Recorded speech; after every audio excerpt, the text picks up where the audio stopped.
no sé cuándo vendrá.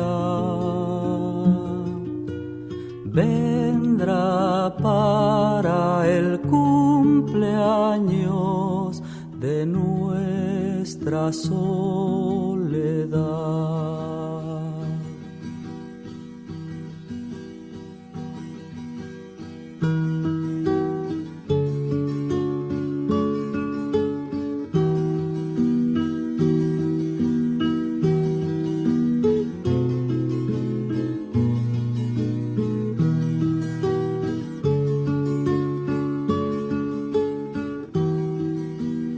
Buenas tardes, soy Armando Otto Gaitán Saldívar, soy originario de Ignacio, Zaragoza, Chihuahua, un pueblo que se encuentra en las estribaciones de la sierra, cercano al pueblo de Madera.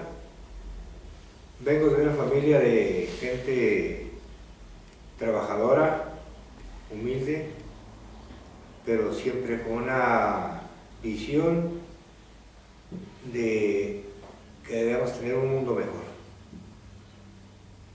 Cuando yo era niño, siempre recuerdo que vi a mi papá en una pequeña máquina de escribir, haciendo algún oficio para denunciar alguna injusticia que algunos de los caciquillos del pueblo habían cometido en contra de algunos de los campesinos de ahí del pueblo de la región. Ya fui creciendo, en la adolescencia me vine a la ciudad de Chihuahua a estudiar, y cuando llegué a la ciudad de Chihuahua pues ya me fui introduciendo en algo más político, aprendiendo algo de teoría, estudiando algo y recordando siempre de los orígenes de la familia que yo venía. Vamos a retroceder un poquito. Cuando en 1965 se da el movimiento en Madera, las personas que participan ahí son primos hermanos míos y que siempre tuvimos una relación de familia donde mi papá y otros tíos y personas ahí del pueblo siempre estuvieron apoyando y dándoles la mano. Yo en ese tiempo tenía unos 15, 16 años, pero me enteré pues de todo lo que se estaba haciendo. En ocasiones fuimos simplemente pues correos,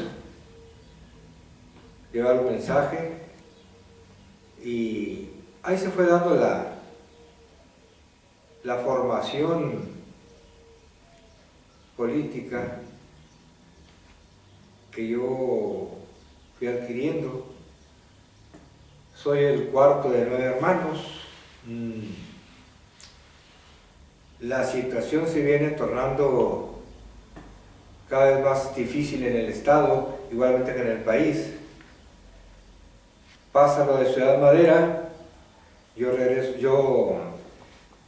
llego a Chihuahua, participo en la Juventud Comunista, donde pues al final de cuentas tuvimos divergencias, y ya para 1969 yo ya había hecho contacto con gente que andaba reclutando para el movimiento de acción revolucionaria del mar. Eso fue para el 69. Ya cuando las cosas avanzan un poquito, me entero de que era una organización clandestina que se proponía cambiar el estado de cosas por medio de una revolución violenta, lo cual estuve de acuerdo, y participé activamente, acepté con gusto pues participar activamente en esa organización. Pues no quisiera hablar de la familia, pero siempre la familia jugó un papel destacado en todas las en los procesos sociales que se dan ahí por la región. Ya para 1969 yo tenía un poquito más noción de causa, ya con más conocimiento de causa, me incorporo a lo que después supe que se llamaba el MAR, y pues invité a compañeros, compañeras, y participamos juntos en esa organización. Tuvimos una experiencia muy importante, muy formativa. Tuvimos la oportunidad de ser huéspedes de la República Democrática de Corea, donde fuimos educados, más que adiestrados, fuimos educados políticamente y militarmente. De esa experiencia, el aprendizaje más valioso fue la inculcación de los valores y los principios, la ética que debe tener toda persona que quiere transformar su país en algo mejor para la sociedad. Ese es el mejor aprendizaje, y eso es lo que nos ha permitido a los que fuimos a ese país, lo que nos ha permitido continuar con una postura recta, digna. Si bien es cierto que algunos compañeros se quedaron rezagados, dejaron de participar en ciertas formas, en ciertas cuestiones, pero nunca dieron muestras de desvíos ideológicos, de abrigar o abrazar concepciones que vayan en contra del pueblo trabajador.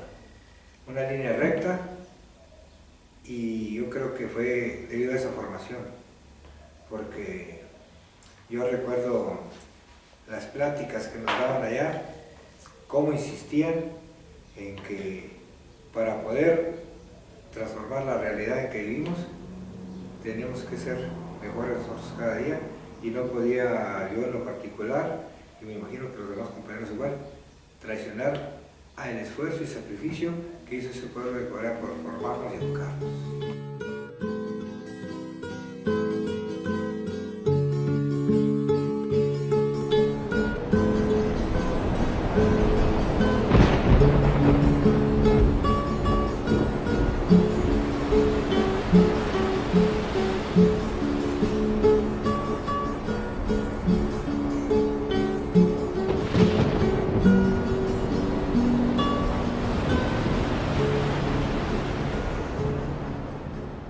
Cuando nosotros recibíamos la preparación política, siempre se nos decía que debíamos ser personas que pensáramos por cabeza propia.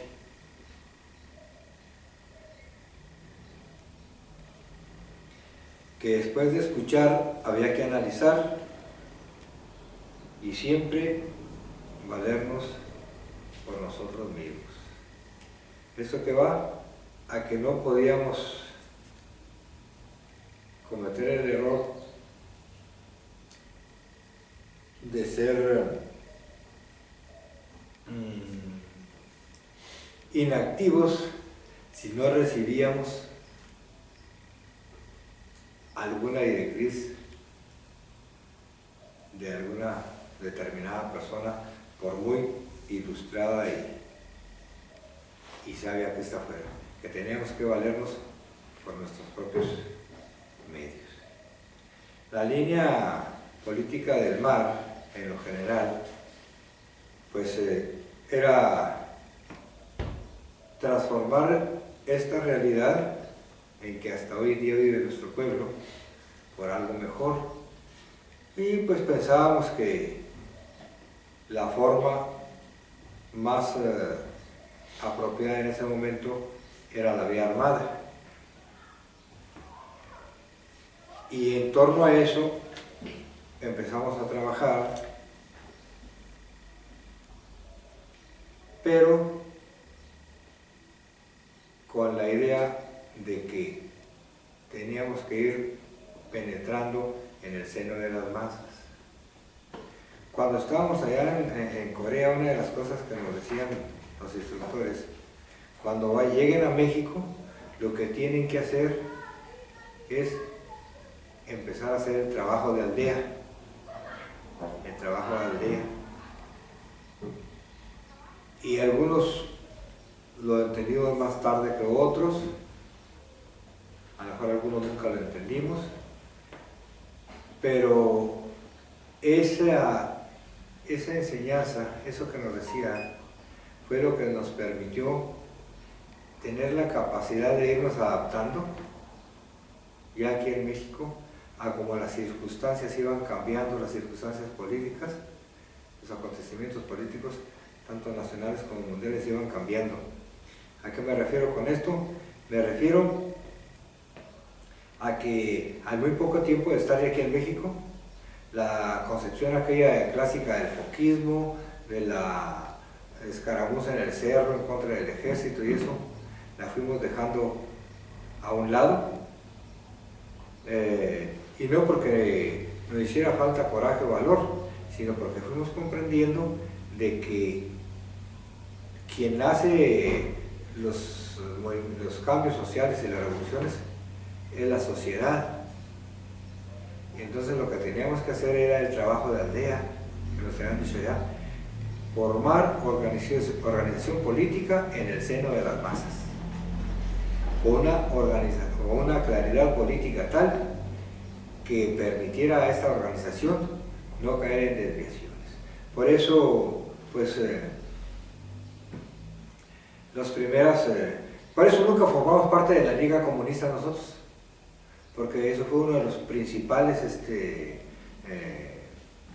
divergencias de fondo que tuvimos, la concepción del momento y de cómo hacer las cosas.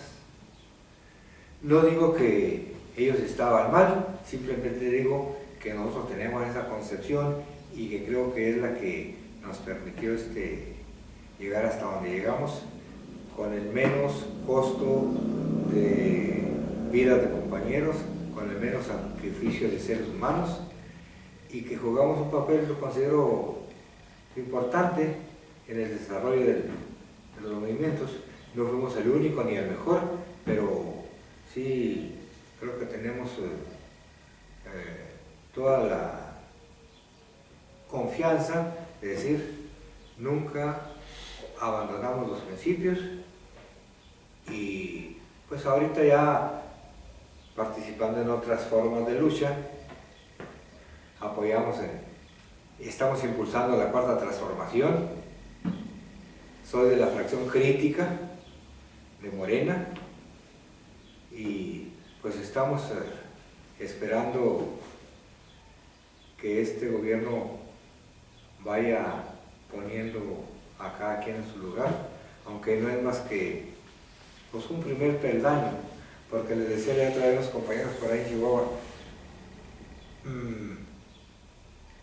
la formación política que se debe dar a la sociedad ahorita no es hacerlas que acepten la cuarta transformación como el modo prototipo ejemplar de un sistema político económico, porque será una cuarta transformación, pero estamos en el capitalismo. La tarea fundamental de formación política es educar a la sociedad para que día a día siga luchando por acabar con la explotación del hombre por el hombre. hay que aprovechar la cuarta transformación, no hay que estar en contra de ella, pero que no se confunda la sociedad y que hasta ahí llegue, que se quede estática.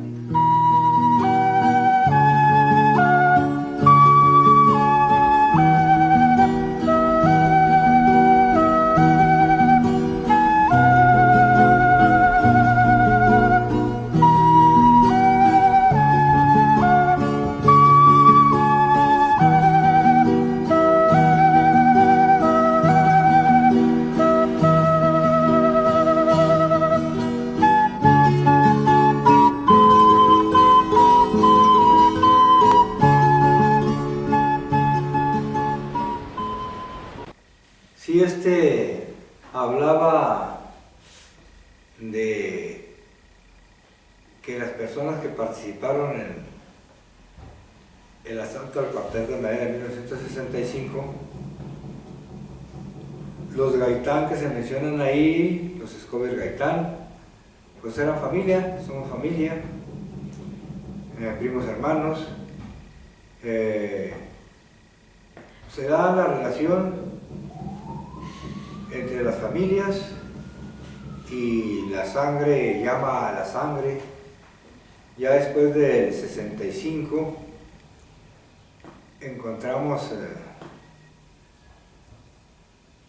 nos encontramos con Salvador Gaitán Aguirre, que él no participó directamente en el asalto al cuartel de Madera, pero sí en su planificación y todo. Por medio de mi hermano Javier, que se encuentra desaparecido desde 1974, se da el contacto. Se tuvieron las primeras pláticas con él, con Salvador Gaitán, ya como en agosto, en los primeros de septiembre, a mediados de septiembre por ahí, en la Ciudad de México. Quien lo entrevistó fue el compañero Fabricio Gómez, que fue uno de los fundadores del Movimiento de Acción Revolucionaria. Ya falleció el compañero Fabricio. Javier representa a Salvador con Fabricio y yo los acompaño en la plática, y se queda en el entendido de que había que seguir platicando y para fortalecer más la organización. En esos días, en ese tiempo, Salvador menciona que él pues forma parte de un grupo que le llama Grupo 23 de Septiembre. Así que somos unas 5 o 6 gentes, pero nos llamamos Grupo 23 de Septiembre. Pasó el tiempo, viene el primer descalabro, vamos a decir, que tiene la Organización del Mar en 1971, y por un tiempo pues se perdió la relación con Salvador, hasta después, ya al paso del tiempo, se restablece la comunicación, y participamos el MAR, tanto como Salvador como lo que se llamaba Grupo 23, en las posprimerías de lo que después vino a ser la Liga Comunista 23 de Septiembre, que después de muchas pláticas y discusiones llegamos como MAR a la conclusión de que no estábamos con esa concepción que ellos tenían en el momento, y por eso nunca fuimos parte de la Liga 23. Seguimos teniendo relación como familiares, Salvador y todo, pero no fuimos parte de la Liga, a pesar de que él era uno de los personajes importantes en los primeros días de esa organización. Pues luego hablar mucho de la familia o de esto, pues se ve mal, no es bueno, pero pertenezco a una familia que ha sido pues luchadora, y tan luchadora y honesta, que pues podemos hacer a una declaración de bienes. Y esto lo digo porque por ahí otra salió alguien que decía, Armando siempre ha vivido de la política. Y no seguir la conversación esa, porque se me hizo muy pobre. Si hacemos esa cuestión de bienes, poseo mi ropa y capital más grande que poseo, invaluable, son los compañeros, compañeras que valen millones. Los bienes materiales me tienen sin cuidado y vivo tan tranquilo porque yo no estoy con que voy a pagar predial ni que voy a pagar nada. Así es de que si alguien tenía por el resquicio la duda de que si me hubiera quedado con algún peso de la organización del mar, porque yo fui el responsable de finanzas de las operaciones, de las acciones expropiatorias del mar, que me hubiera quedado con algún recurso, pues no lo hice y me siento tan tranquilo y tan feliz porque donde quiera me abren las puertas y me reciben con los brazos abiertos. Así es de que, pues eso es lo que yo declararía si llegara a ser funcionario público. Pero como tampoco ha sido una aspiración de ser funcionario público por serlo, pues no voy a tener la necesidad de eso. En el 69 me contacta a mí un compañero, un 2 de octubre, andaba protestando por la masacre del 2 de octubre, ahí en la calle Libertad en la ciudad de Chihuahua. Yo era muy fácil de identificar, traía una samarrita blanca con un letrero que decía atrás, 2 de octubre, luto nacional. De repente alguien se me acerca, un desconocido, y me pregunta que si yo soy Armando Gaitán. Le digo que sí, pero se me hizo sospechoso, la voz no era de Chihuahua y la fisonomía tampoco era de la gente de Chihuahua. Ya que le dije que quién era, luego busqué ahí a compañeros, me parece que andaba Juan Chávez, Jesús Manuel Cadena, Antonio Alvarado, y les comenté. Y como andábamos en la tónica y ese grupito de a ver qué más hacíamos aparte de lo de la Juventud Comunista, anduvieron viéndolo ahí, ya se acercó y me dijo, oye, nos vemos mañana, nos vemos otro día. Él era Paulino Peña Peña, me dijo, llámame Chucho o Paulino. Me dio de referencia, me dijo quién le había dado referencias mías, y quien le había dado referencias mías era Alma Gómez y Arminia Gómez, y pues me andaba buscando. Y él fue uno de los primeros contactos que tuve con la gente fundadora del mar, porque ya estaba en el mar cuando me contacta a mí. Conozco a compañeros como Alejandro Murillo, que fue a checarme, a ver cómo me encontraba yo, a echarme una evaluada.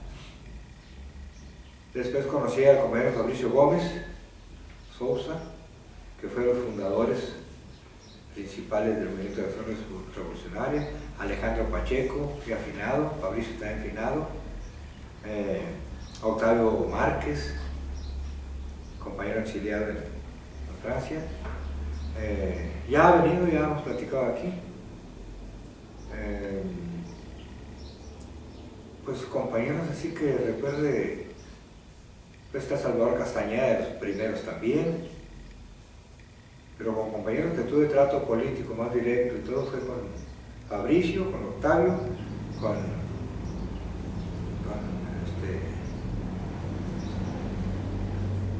Paulino, a Marta Maldonado Sosa, ya afinada, también la traté poco, pero también después de las fundadoras.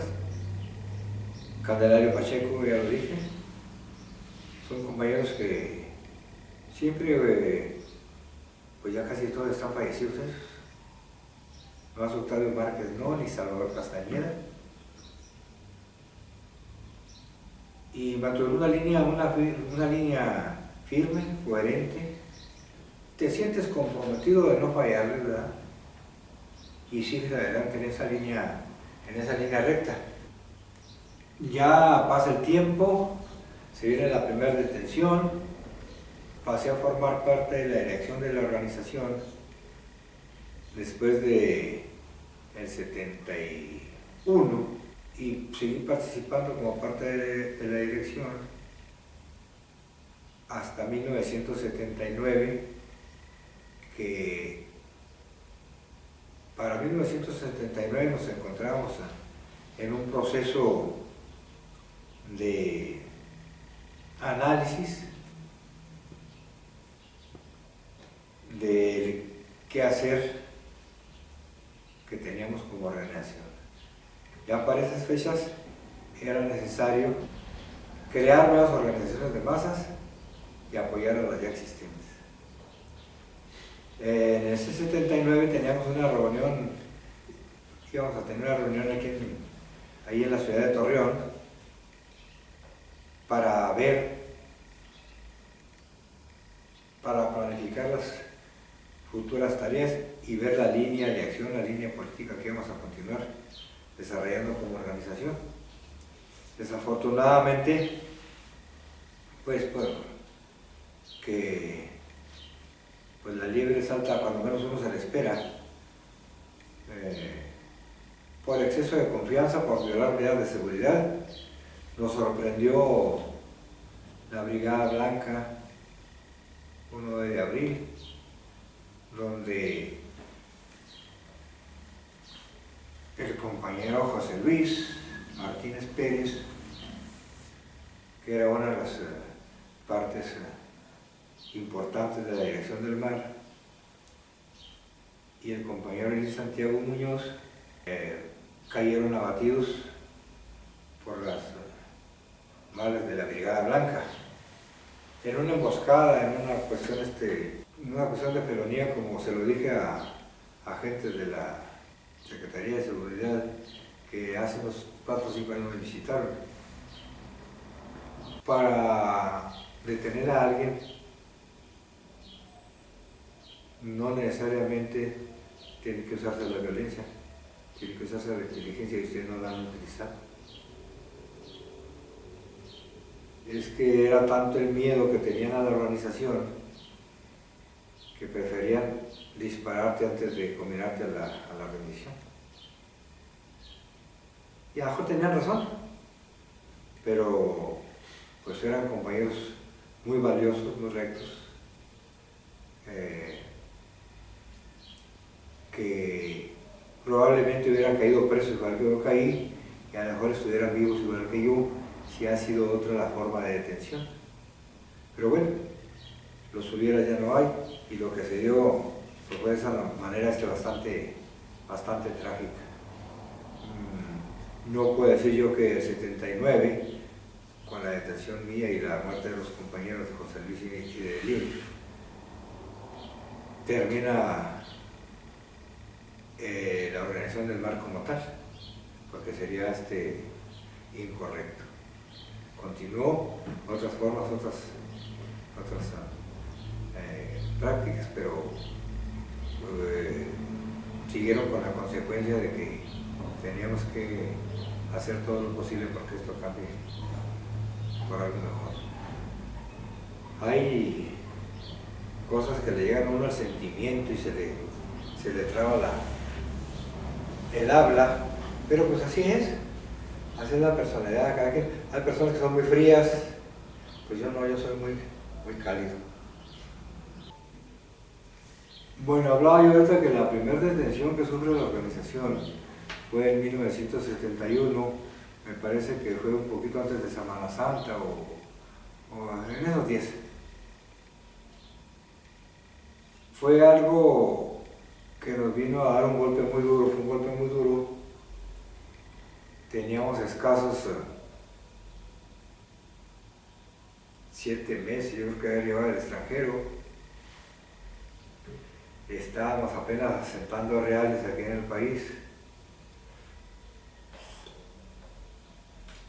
cuando también por una violación a las medidas de seguridad, cae una casa donde era una escuela de formación política, y debido a las incorrectas medidas de seguridad cayeron presos 19 compañeros, la mayoría de los fundadores y la mayor parte de lo que era la organización en ese tiempo del MAR. Algunos mismos compañeros que fueron del MAR llegaron a considerar que el MAR había llegado hasta esa detención, que ahí se había acabado lo que era la organización del MAR, y pues no fue así.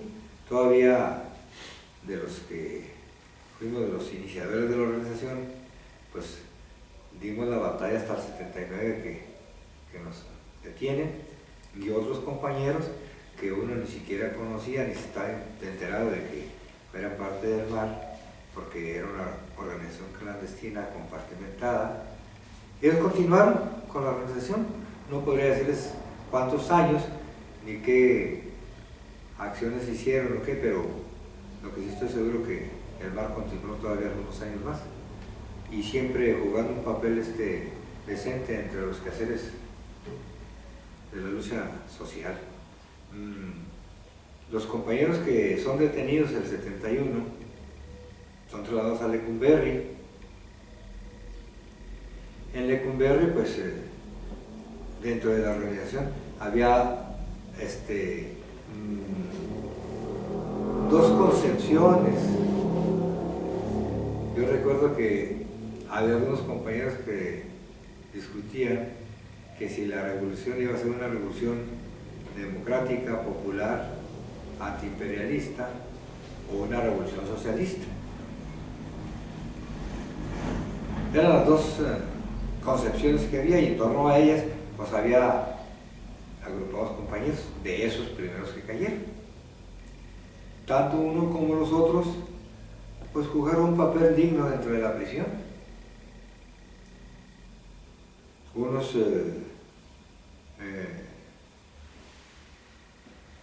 duraron un poquito más tiempo que otros en salir de prisión, pero en fin, lograron la libertad cuando vino la famosa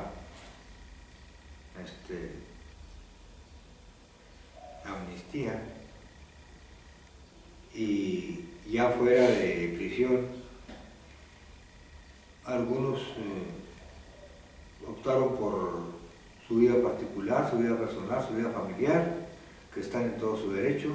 Otros participaron un poco más en política, pero a lo que quiero llegar es que ninguno de ellos se pasó del lado franco y abierto al enemigo. Continuaron con dignidad, y pues es que como es una cuestión voluntaria, nadie está obligado a continuar hasta la muerte. Hasta el momento que él quiera o que no quiera, ahí se retira, pero que hay que hacerlo, siempre hay que hacerlo a tiempo y con dignidad.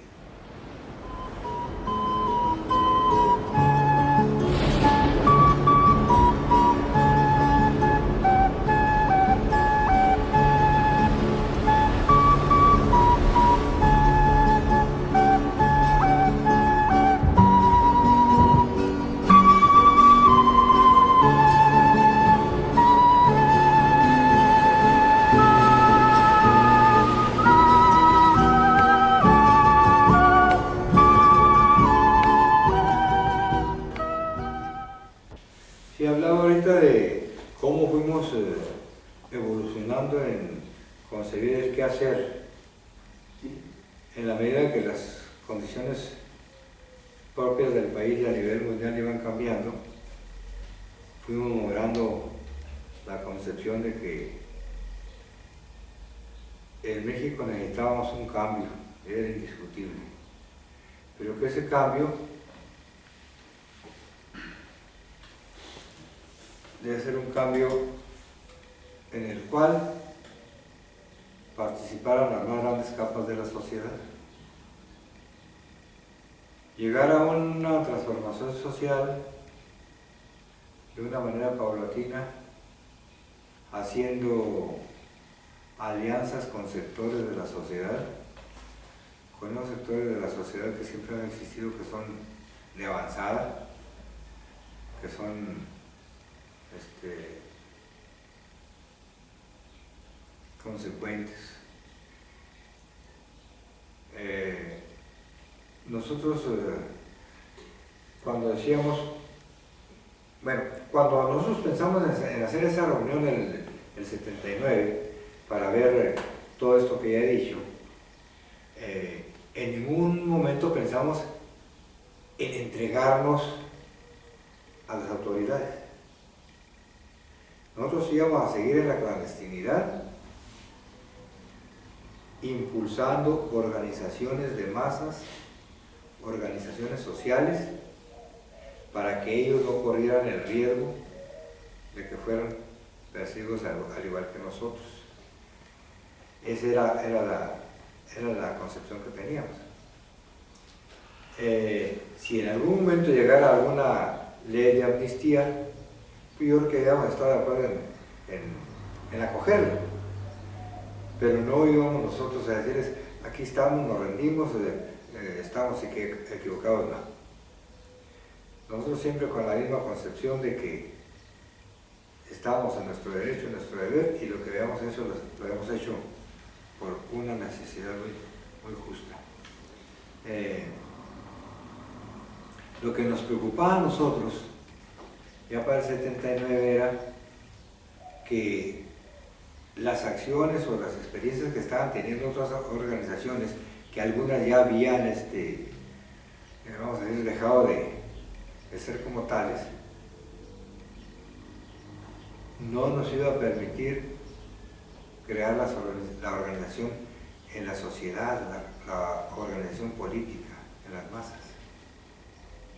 Y para ello debíamos no decir vamos por una revolución socialista, porque ese término todavía espantaba mucho a la sociedad, si todavía daba escozor. En aquel tiempo era más. Nosotros llegamos a concebir que debía ser como decía al principio, algunos concebíamos una revolución democrática, popular, antiimperialista, pero aprovechar eso para formar a la sociedad, para el día de mañana llegar a una transformación socialista del país, que no es una necesidad, es una necesidad que tiene la sociedad de que se implante el socialismo, porque es la única salida a las desigualdades de la sociedad. No hay otra. En el momento pues nos conformamos con lo poco que tenemos, pero les decía el otro día por ahí a unos compañeros, es que yo soy muy ambicioso y aplaudo la cuarta transformación, pero no me desvivo ni me quedo ahí satisfecho, porque todo lo que he vivido, lo que ha vivido la sociedad, miles y miles de muertos, desaparecidos, por una cuarta transformación, pues no me satisface. La acojo, la aprecio, la impulso, la defiendo, pero no como el modelo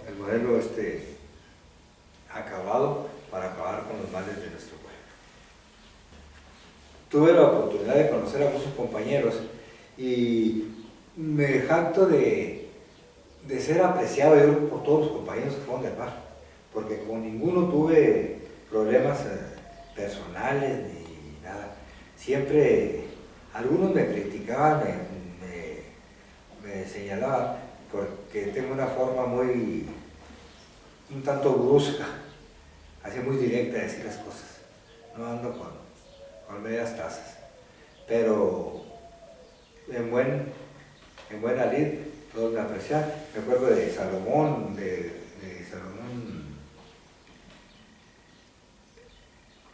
el hermano de Cruz, de Michoacán, que me decía, no, es que tú, me decía, lo nomás me dices, ¿qué trae tonto jodido? Ya me quedo así agüitado. Entonces ya le decía, ¿por qué? Me desesperas como eres. Y conocí a José Luis, fue de los primeros que conocí, él lo conocí en Corea.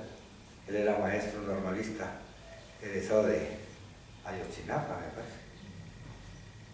Y un buen compañero, activo, deportista, responsable, puntual, muy emotivo. Y esa emotividad le lleva a ciertos subjetivismos, depreciaciones del momento, pero con una claridad política bastante clara, bastante amplia,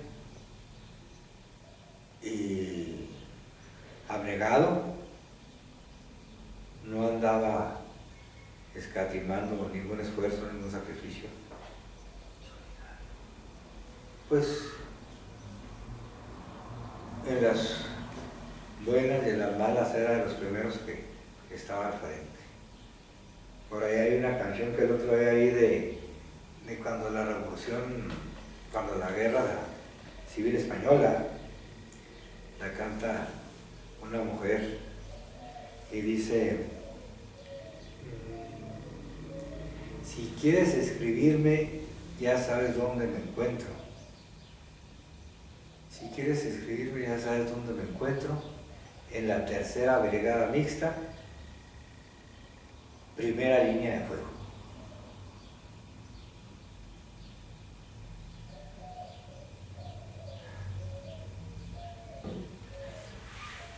Y así era José Luis. En la primera línea de fuego.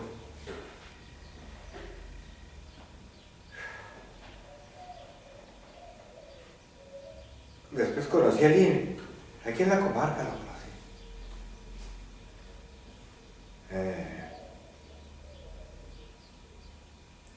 Él era chapaneco, y por un parecido muy cercano al chocolate le pusimos el choco, por su color. En efecto le decíamos el choco. Un deportista, muy buen compañero solidario, responsable,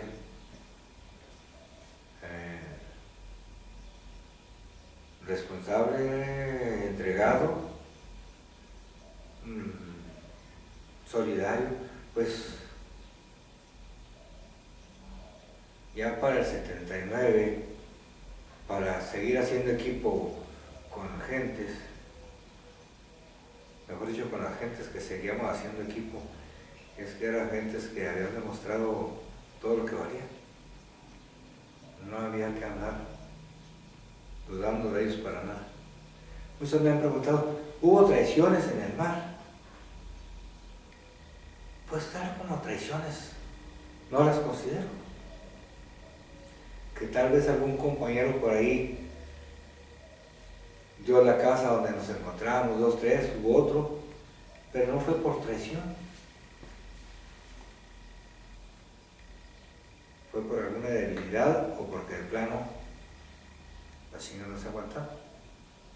Pero por su mente nunca pensó en ninguno cometer una traición. Porque si eso hubiera sido, no nos dejan correr tanto tiempo como organización que corrimos, nos eliminamos.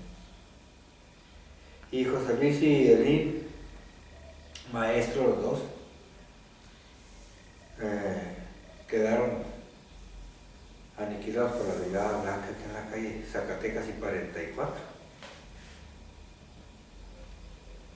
El 9 de abril de 79, y pues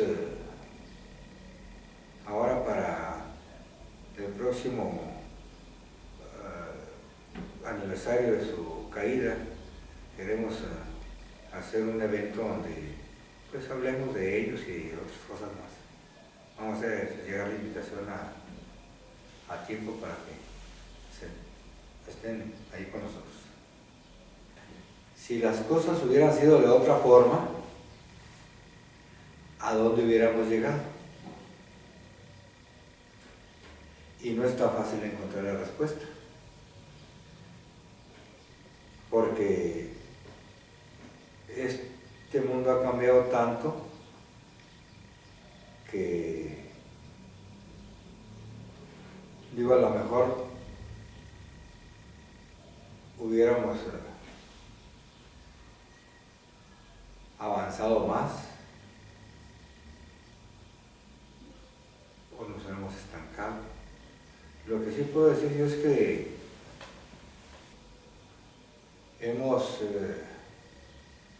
legado a la sociedad una experiencia que deben conocerla. Son testimonios que la sociedad debe conocer para, si tienen algo de positivo que se pueda aplicar en esos momentos, que se aplique, que se sepa que el enemigo, ¿qué es eso? Un enemigo. La lucha de clases es entre oprimidos y opresores, y los opresores se van a defender con todo, y la clase trabajadora tiene que defenderse con todo para poder transformar esto. Yo estoy de acuerdo con que abrazos, no balazos, pero si el día de mañana la sociedad tiene que ser balazos, va a tener que ser balazos, y no porque yo lo diga ni porque ella la quiera, sino porque no le dejan otra alternativa. Así de que vale más que las cosas avancen por buen camino, porque la sociedad no la manda a